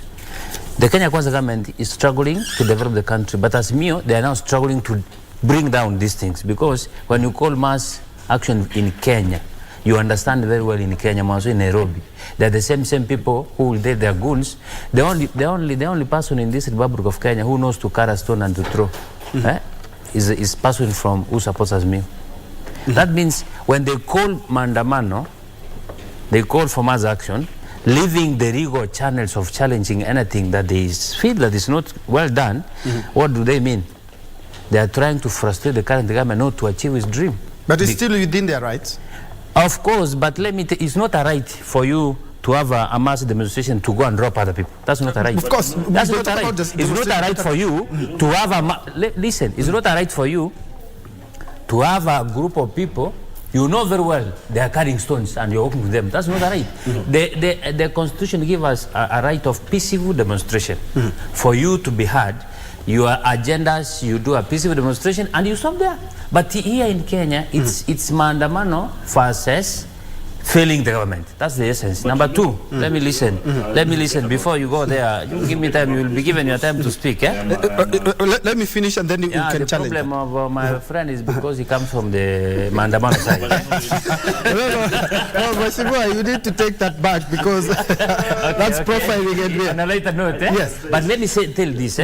Among those people, I started telling you, if you compare the manifesto of Azimio, it was actually far much in terms of drastic changes to our economy more than Kenya Kwanza.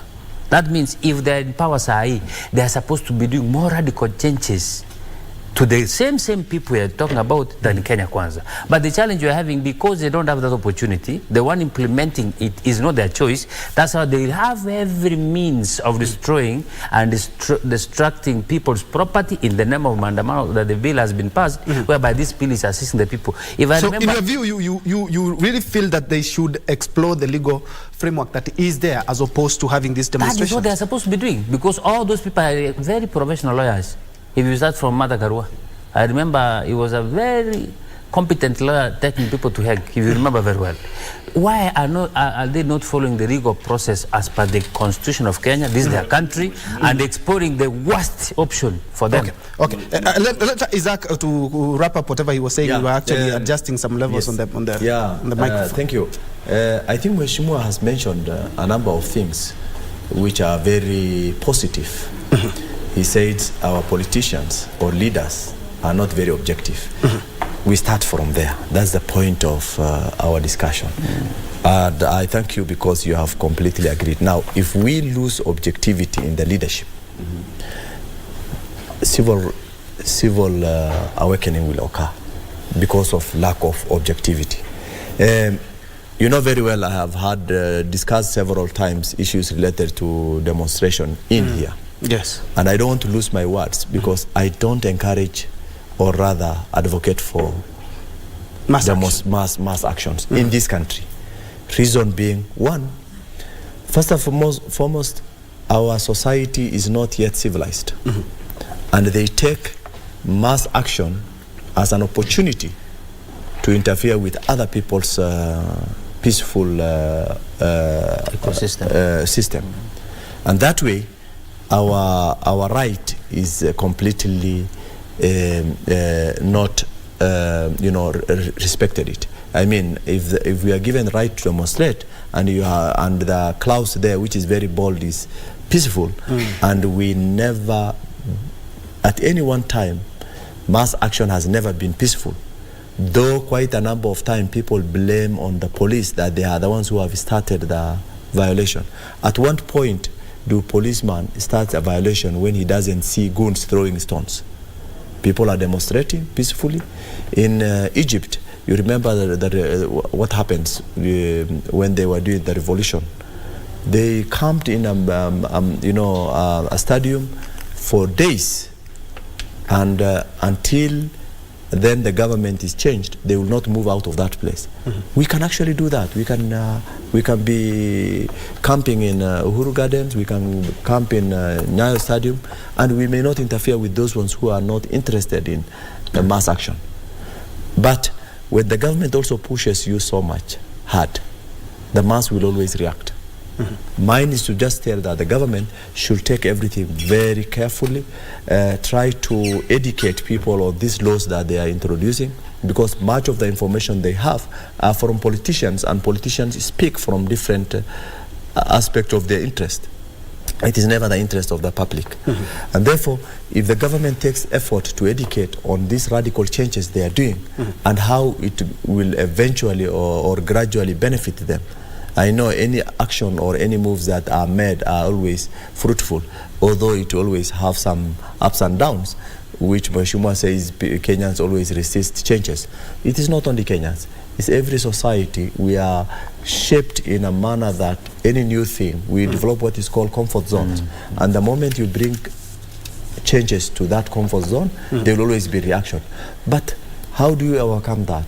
Is educating the society more of what new things you are bringing, these radical changes you are bringing, so that they know exactly what is coming and they know the remedies and the challenges that they will go through, so that they prepare to achieve the ultimate goal that each and every person is desiring to achieve.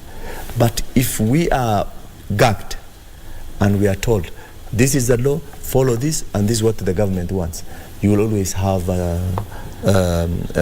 mass action. Doc, so how do Azimio take it? Do they do the mass protest, or do you suggest, like Mheshimiwa is talking about, we've never had peaceful maandamano, so you guys seek the courts? Azimio first have failed. Or the streets. Correct. Azimio actually failed themselves. In the onset of their mass action, they will have waited this government to structure itself and put all their laws in place, so that each and every Kenyan understand why Azimio want to go for mass action. Now, they did prematurely earlier on, disputing the legal process of government of the day, which actually, in essence, once you are defeated, you should always accept defeat. Now, this time around, I don't know what language they are going to use to convince us, because I'm tempted to agree into their mass action, just because of this current radical laws that has been put in place without considering the effect or the impact that the society will going to have. I'm tempted, but again, because of the nature and the architecture of our society in terms of and the understanding on issues related to mass action, I think I don't advocate for that. We still have an avenue to do this discussion in a boardroom. We have a lot of intellectual, as they have put it, in the teams from both ends. Then we will be able to see whether there will be a proper outcome, and in a sober manner, if they are able to agree and demystify everything and agree on, you know, a way in which these things will be addressed, we will be happy about it. Yeah, but there is one challenge. Historically, when you look at our parliament, they actually don't, Mheshimiwa will not vote anything through his conscience, you know, or his comfort. He will have to be influenced by either the government of the day or the party. And what happens, for example, look, you remember there was the deputy governor who has been who was censured from his office. Yeah. And yesterday when they were voting, it's actually Kenya Kwanza who has saved the governor, the deputy governor. But the point is that the basis in which those decisions were formed from the county into the Senate was flimsy. There was nothing actually. You cannot say someone he has incited the public against the government. Look at the point of politicians. We sometimes go out and make radical statements, and later we just reverse it back. So generally, if our politicians will have voted vote things based on their understanding and their correct consciousness, then we will have believed in them. But now they are always influenced by either party or the government of the day. All right, Newton, and still on the Azimio Mandamanos, because they started them out, and now Doc is saying that yes, indeed, it is enshrined in the Constitution, and we also know very well Mandamanos don't go well. So he's talking about, he's tempted to even think about that, about how the Azimio can take. Mheshimiwa says that we need to seek the courts on that, but unfortunately part of Azimio do not recognize that. You remember what they said after the judgment by the Apex Court. What would you say as Mwananchi? Nobody will wish to go to Mandamano. Even myself, I will not wish to be in the street. But sometimes the situation may force you to go and demonstrate outside there. Number one, the words which are coming out from the government side is bad. I remember election when Raila Odinga went and sworn in by himself here in Nairobi. President Uhuru did not say anything. He did not send anybody. He only told his people, go there and don't harm anyone. That day, nothing happened. He did, and he was sworn in by himself and walk away, go to his house. And after that, they had a talk. By the time Azimio want to demonstrate their right, it is their right. It is a right for you to demonstrate on what you don't like or what you don't agree on. But the government always say, we will never allow you to step in this town. What will that tell to a person who want to demonstrate? This will tell a person that now it is not demonstration, it is a war. And the government cannot fight her own people because the demonstrators are still the children of the same government.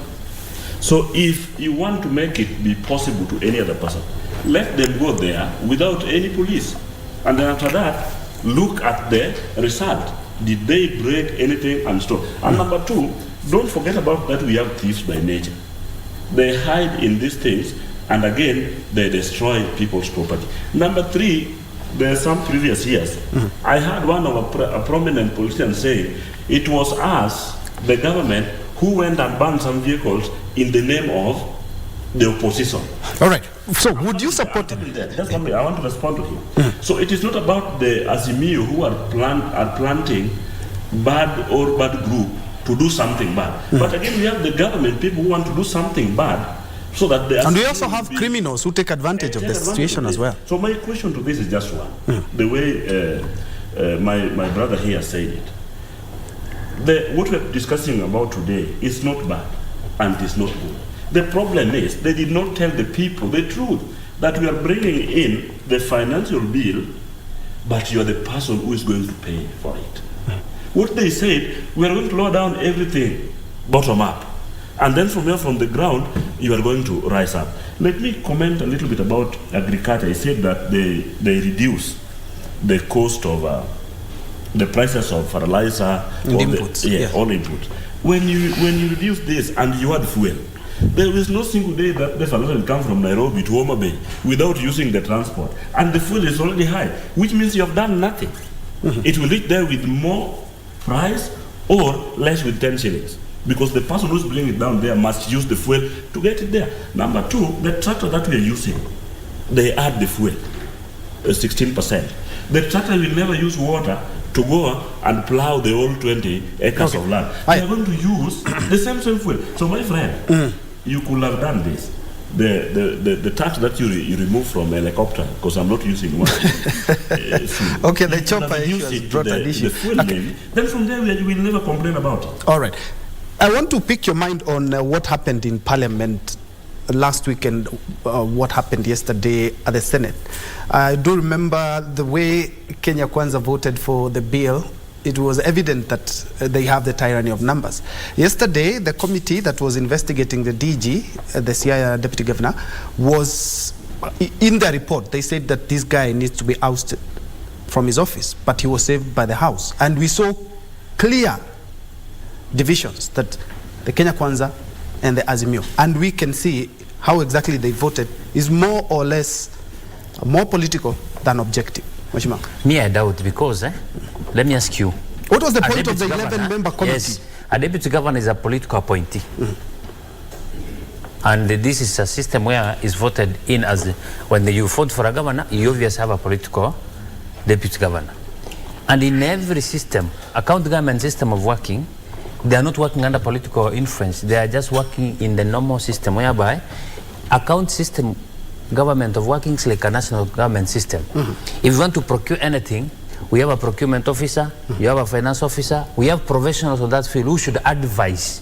That means when you bring in a single outer political leader to carry a problem of a senior civil service, to me, that problem, for example, purchase of seats and other things, the ideas they were bringing against the deputy governor, pure lies on the governor. Because the governor is the chief executive officer who's governing the county government. He should lead their people right.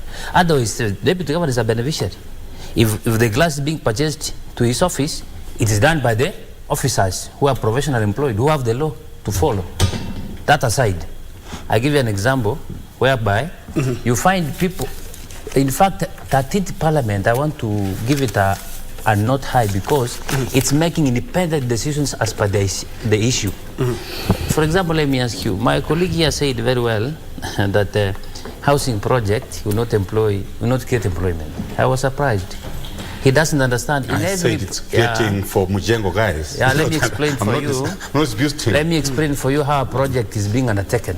Any project. Very fast, because we... Yeah, very fast. Any project, for example, housing, you must need drawing plans done by architects. You need the site to be inspected by engineers. You need quantity surveyors to quantify the project. You need artisans. You need plumbers. You need a doctor to have a first aid kit on that project. You need a lawyer to sign the agreement. Everybody in construction is catered for, and they are paid from that. That means if you see a construction site, remember everybody is creating employment, and that economy around that one will get a lot of money. Let's be objective in our discussion that the financial bill 2023, let's give it time. It will change our country. All right. Yes. Wrap it up, Ronald. In 2 minutes, actually. Actually, 1 minute. We have no any other country. We have one country. I am advising our leaders to be guided by Solomonic wisdom. We need a national dialogue. I'm encouraging that we give the bipartisan team time. I'm urging the Azimio side to not to drive two vehicles at the same time. Let's give the courts time to deliberate on the matter before the court, challenging on the finance bill, and I'm humbly requesting them We don't have any other country. We have only one country. Let's have the interest of our country at heart. Let's respect the law. Let's be guided. Let them be guided by the Constitution of Kenya. The Constitution. Thank you so much. Thank you so much. Newton, can you do 10 seconds as we wrap up your closing statement? The Kenya Kwanza to look for another way of dialogue between the Azimio and the Kenya Kwanza so that we can have the best country ever. Yeah. All right, Doc, wrap it up. Mine is just to say that as much as we look forward to have a prosperous country, our leaders should take their responsibility fully. They should avoid interest of individual party they come from or the government of the day, and they give preference to the people who have taken them to those houses. These are the people whom at the end of the day they will go back to and ask for their votes to come back to the same house.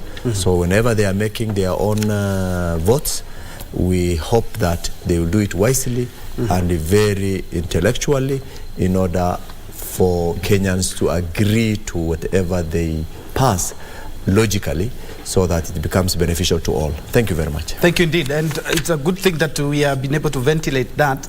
And I was hoping that the Mombasa and Kisumu team would have had some of the views from Kenyans, but we can continue this conversation on social media. I was hosting Dr. Harun Isaac Hassan. We also have Newton Ogada, who is a philanthropist. And also we have Ronald Kambi, who is an advocate of the High Court. And just next to him, last but not least, we have Honorable Alpha Miruka, who is the MP for Bomachoge Chache, the regular at this panel. Thank you so much for making time, and thank you for your insight, guys. Unfortunately, that's where we put a cap. My name is Bentro Njue, and Khalid Abdullahi is coming up next with Kurunzi Mashinani and Tamrini. Thank you so much for joining us. Thank you.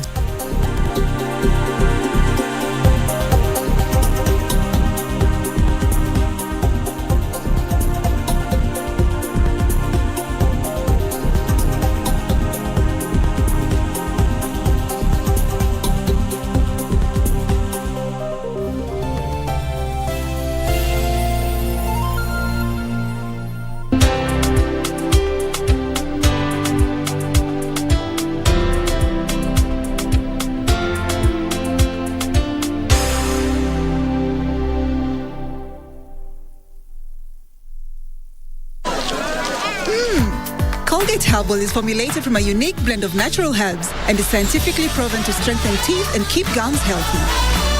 Try Colgate Herbal, scientifically proven for strong teeth and healthy gums.